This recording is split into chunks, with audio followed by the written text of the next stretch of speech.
Hello, hello, and welcome back to Cienie. Cienie. I hope that's right. I don't have the Wait, do I have the thingy? I do not have the sound thingy open anymore. Whoops. That's fine. That's fine. I'm sure it's right, and if it isn't, maybe it's better that way.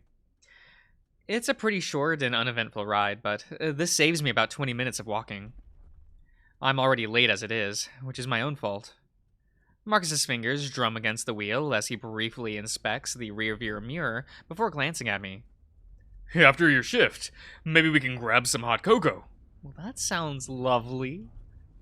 Well, we could, but I thought you hated chocolate. Well, yeah. I'd get you cocoa and coffee for myself. And dark and brooding, just like me. Well, you're not supposed to give chocolate to a dog, right? Something like that. Wow. Honestly, the only thing dark and brooding about you is your dirty car. It looks like I'm being kidnapped. His tail wags as he chuckles. A faint smile again curls on my lips. On approach to the shop, I take out the key from my pocket as Marcus stops the car. Thanks for the ride. Don't mention it. I'll see you around. And Tom, be careful. We don't know if Camille's gonna try to do something again. All right, I'll try my best. Okay. I open the car door and head out. Looking around, I don't spot anyone waiting. Good, no customers yet. I head to the back and pause, trying to find the key that opens the back door. Oh, gotcha! As I slide the key into the keyhole, I hear footsteps from behind me. A short old fox is approaching, leaning on a cane and wrapped. I don't know. Wrapped in thick winter clothing, despite the mild autumn weather. No picture. No picture at all. Took you long enough, boy. I've been waiting for an hour. I glance quickly at my phone, surprised. There's no way I'm that late. It's now 8:20, I sigh. Sorry that you've been waiting for that long, but we normally open at 8. Well, I waited long enough then, don't you think? My old bones can't handle this cold. It's only 18 degrees, I assume Celsius. Is that hot or cold for Celsius? I don't know. I'm American. At this point, I'd rather be dealing with Camille. I turn back to the door, give the key a final twist, and head inside. Please wait out front. This is the back entrance. Workers only. Now I'll have to wait even. I lock the door in her face. Her face. Sorry. I can hear her muttering something to herself. I hate customer service jobs, but then again, who doesn't? Having put my bag down on the table, I head to the storeroom. There are tons of items for me to unpack and shelve. It's gonna be a busy day. Oh, this is a cute store. I see the old woman through the glass, her face almost pressed against it. She really can't wait to get in, can she? It almost feels scarier than I expected yesterday. I flip the closed sign to open, then, opening the door, I try to give the old lady a smile. She just turns her head in the other direction and disappears between shelves. She clearly likes me. It's definitely my natural charm working its wonders. I walk through the shop, checking which aisles need to be restocked. Then I glance towards the cash register a couple minutes later. The old woman is standing there, tapping her fingers on the counter impatiently. I rush back. Good, you're here. Can you tell me why the price of this milk is much higher than that one? They're both from the same brand. I give her a confused look. One is low fat. The other one, the more expensive one, is full cream. I think it's like a 20 grossies more, ma'am. I'll take the cheaper one. And do you have today's... Is this a newspaper? Is that what that is? I don't know. I don't know what that is. I ain't even gonna pretend to pronounce that. We don't sell it here. What? Why not? My boss doesn't like propaganda, I'm afraid. Ugh, nonsense. Do you have any other, respectable newspaper? If by respectable she means right-wing shit, then she is in for a surprise. Let me check in the back. The woman's gaze shifts to the room and then back to me, her expression growing more annoyed. Please be quick. Of course. It's my own fault for being late, so maybe she has the right to be a little angry. Then again, people like her are here all the time, regardless whether I'm early or late. As I shift some boxes around, I find a note from Eliza. Is that how that's pronounced? I hope it is. I'm going to turn up the game volume just a little bit. Just a little bit. How am I supposed to read this? Hey there, kitty. I hear you're on your own for a few days. If you need a shoulder to cry on, we could go out somewhere. You know my number. Call me, winky smiley face. Ellie. I can barely read that thing, but it makes me chuckle. He always finds a way to brighten my day. Eliza. Yeah, Eliza. Wait, Elise? There's no A after that. It's not Eliza. Is that Elias? Elias? Tell me in the comments, please. And I have been friends. And I have been friends since childhood. He has already been working as the delivery guy long before I was hired by Anne to work here. We've had trouble meeting up since he now lives with his father, and I don't think that man likes me very much. Before I can dwell on that, though, I hear the old woman cough loudly. I eventually find the stack of today's newspapers.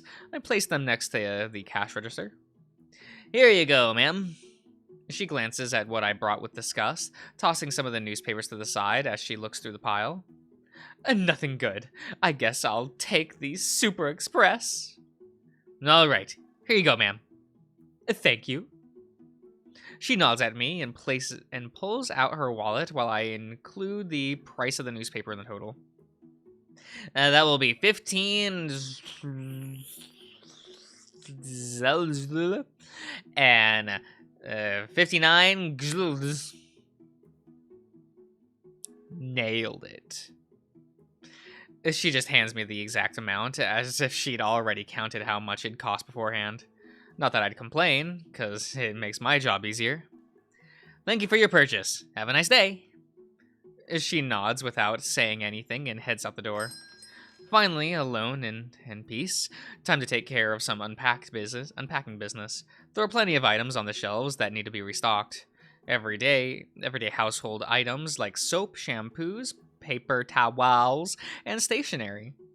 And then, tucked away in the corner of the storeroom, a particular box filled with an array of bizarre-looking trinkets.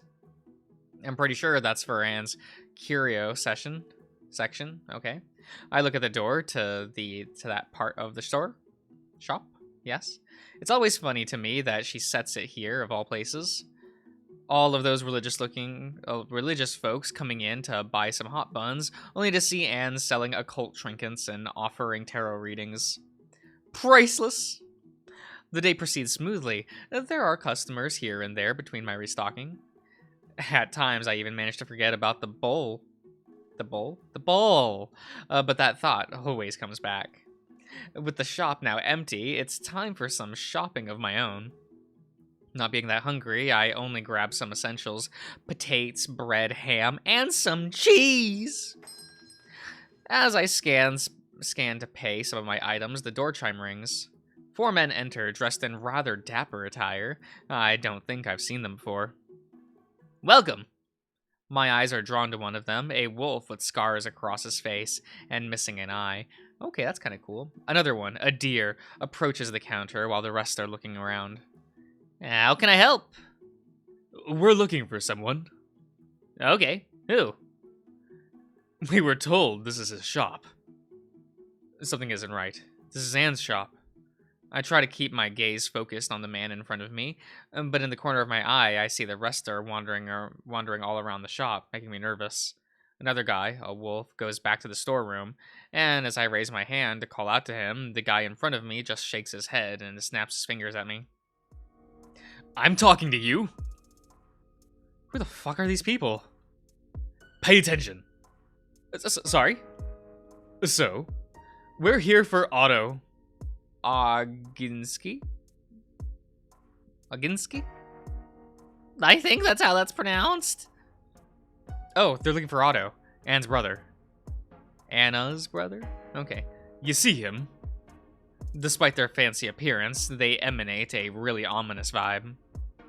I need to decide how to handle it. I have no idea who these people are. Hey, what are you gawking at? Answer the question. The wolf approaches the deer, laying his hand on the deer's shoulder. Oh. Hello. Look at this rugged fella. Calm down. Let the boy speak. I'm out of time. Yeah, that's fine. They look dangerous. I'm sorry, Otto. But if they're trouble, I'd rather avoid it, given how much I already have going on. Telling them half-truths is enough. Maybe they're just some lost business partners. I haven't seen them today. The deer's eyes bore into me with intense scrutiny. I can't help but turn my gaze away to avoid his stare from time to time. Really? Yes. Can I ask what this is about? No. We'll be the ones asking the questions here. Was he here recently? No. He rarely visits this place. The store is run by his sister. Anna. Yes. Shit. They know about Anna, too. Yet they straight up said Otto is the store owner. Just now. The wolf steps up in front of the deer. Do you know where we can find him? Well, maybe he's at home. He isn't. Where else? I know he's working at the lumber mill near town. The man casts a curious glance at me as he smiles. Wait, they didn't know about the lumber mill? How? Why are you looking for him? That shouldn't be your concern. Well, I asked, so I suppose I am concerned. Just tell him we're looking for him. If you see him first. I feel like there's a lump stuck in my throat as he says that. I just nod as he turns to his men, motioning them all to gather near the door. In any case, thank you for the information. I lean against nothing from... Wait, I learned nothing from them. Okay. Shit. The door chime rings as the door opens for them. Watch it! One of the men suddenly yells out, snapping me back to reality. I quickly look at the commotion. A hyena seems to have run into the men. Is that Elias? Elias?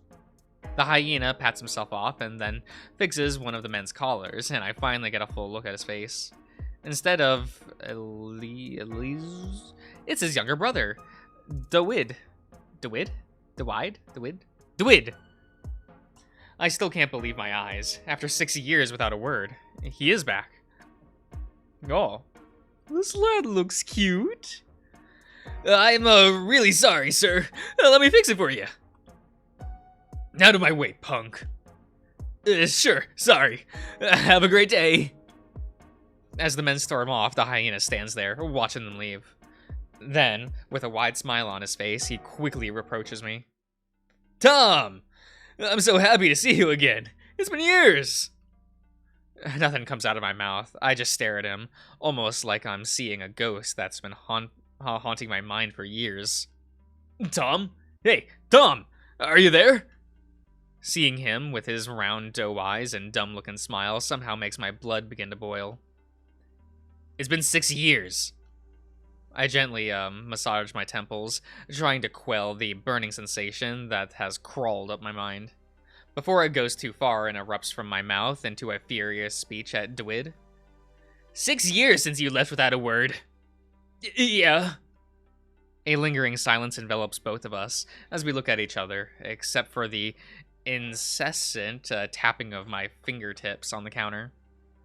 Seeing him again should make me happy, but I feel nothing like that. Man, I'm sorry, but I couldn't really be in touch. Family stuff. Are you kidding me? Family stuff? That's a terrible excuse, especially when you ignored Eliza too. Eliza? I don't know, guys. After Dwid left, without a word, I had no idea what happened. Nobody would tell me anything. His father only mentioned that Dwid left for Germany with his mother. Otherwise, I would have ended up thinking he was yet another disappearance. Are you getting mad at me over my brother? Of course I'm mad at you over him. You hurt him. Fuck. Elias just shrugged it off and said he deserved it. But I know it hurt him. In truth, Elias spoke very little of this whole thing. Hell, I practically had to pry him open so he talked to me. All he could talk about was the rest of his family, and that he didn't want to abandon his father. I mean, that guy, the choice to stay with our dad was his. Ugh, you're impossible. I went with Mom, because she needed me. Lay stayed with Dad because he was needed there. We both made a choice. It was easier that way. Easier? You're brothers. Your parents' divorce shouldn't stop you from keeping in touch. I couldn't... What? DeWitt's chest puffs up as he clenches his jaw. A short, dejected sigh escapes his mouth. I just couldn't stay in contact, okay? I don't want to argue about that right now. I just wanted to see you. Fuck you. You don't get to say that. Tom, I'm sorry. Sorry? That day it felt like I lost both of my friends. You were just gone. And Elias changed. He was cold, distant. Anna and Otto were still here, but it wasn't the same. After I left for uni, things just moved on. I didn't hear from either of you. How do you think that felt? It probably won't count for much, but I'm really sorry. But I'm back now. Can I ask you something? Sure. Why are you here? Would it be hard to believe if I said I came back to fix what I broke? And win my friends back? What if your friends moved on and didn't need you anymore? Guess I'll keep trying to regain their trust. I stare deep into his eyes to sense any hint of deception. They say that the eyes never lie. But DeWitt has always been good at lying. What about Elias? Was he happy to see you? You're not gonna let this one go, are you? Not really, no. Well, I haven't talked to him yet. What? The hyena sighs deeply. I will, though. I suppose I'm just unsure how to do this after so long. Well, you've never been one to back down from an adventure. Did he talk to you? After you came back? Yeah. He technically works as our delivery guy now. Oh. Yeah. Alright, well, don't get mad, but after I meet with Lays, if he'd even want to see me. Do you want to go out somewhere with me? To catch up and all? I'm kind of exhausted today. I just want to know more about what you've been up to. The gist of it, at least. I'll pay for the food, and you can order whatever you like. Before I can respond, a new customer enters. DeWitt's ears perk up. Welcome! Let me know if you need anything. The customer nods, taking a few things quiet apart from a thank you and a goodbye. Meanwhile, DeWitt waits for him to finish before he turns to me again. Please say yes. I don't know if I want to deal with all of that right now. And by that, I mean you. No point when you could just vanish again. Oh, right. I'm staying for good. My parents' house is mine now, and there's not much left for me in Germany. Well, Mom's house. Huh?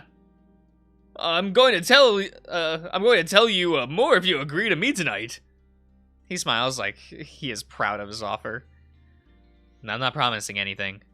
All right, I'll speak with Ellie first, and then ask you again. Well, I'm glad at least you understand. Yeah, I got you. Mind if we exchange numbers? I nod and take his phone to tap out my number, while he does the same on mine. I'll be heading off then. I got a lot of catching up to do. Hopefully we can see each other tonight. Maybe. Dwid just smiles and gives me 2 finger guns, followed by a pew pew sounds as he leaves. This guy's adorable. Holy shit. He has got his arms exposed. He's a cutie. Oh, watching him walk out the door, walking out and down the street. I'm so, yes. Through the dusty shop window makes me feel uneasy. Him being back at all is surreal. I don't know what to make of his return. My mind races to search for closure. His unexpected presence has stirred a mix of emotions within me, like a storm brewed inside a cup of tea, yet I can't seem to grasp a single tangible emotion from it. Should I feel happy that he's finally back? Or mad that he simply assumes he can slip back into our lives as if nothing had happened after he left? Regardless, perhaps the passage of time has carved a deep rift that separated Dwid and me over all those years, making me feel detached from this whole situation. How does one even navigate the awkward terrain of our suddenly renewed connection? And is it even worth a try? Despite my lingering.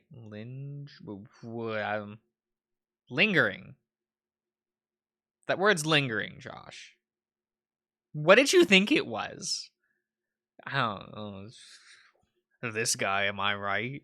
Thoughts about what just happened. The rest of the day unfolds seamlessly.